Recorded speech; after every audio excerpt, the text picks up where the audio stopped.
خامسة بالنسبة للمنتخب السعودي،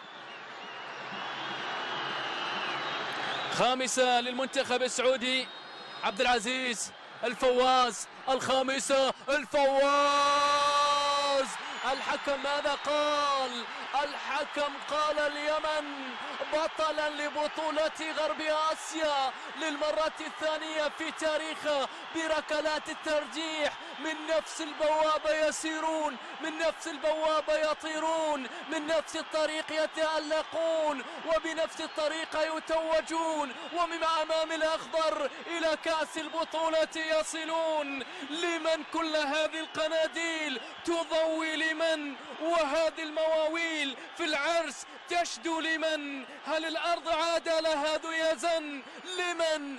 لمن؟ لأجل اليمن. كل هذه الفرحة لأجل اليمن. هذه الكرة الأخيرة، هذه الركلة الترجيحية الأخيرة ما مرت، ما عدت، ما ذهبت، كانت يمنية.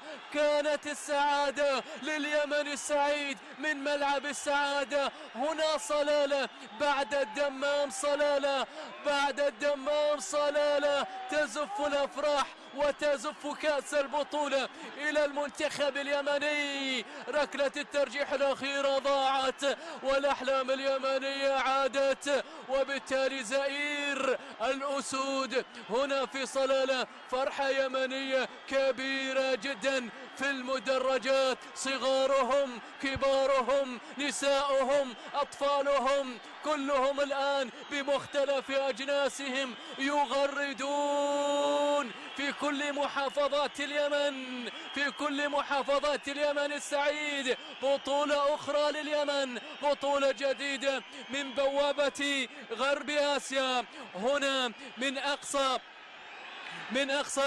شرق القارة، هنا في جنوب شرقها يتوجون بلقب جديد، بفرحة جديدة. أنا سالم السالمي أترككم مع هذه الاحتفالات، لأن بعض الاحتفالات وبعض الصور وبعض المشاهد هي وحدها لا تحتاج إلى تعليق. الفرحة اليمنية بين اللاعبين وبين الجماهير يرتفع العلم اليمني ومعه العلم الفلسطيني، ترتفع كل الرايات العربية.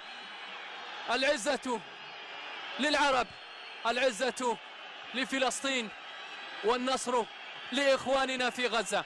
هذه صورة جميلة تعبر عنها الجماهير اليمنية.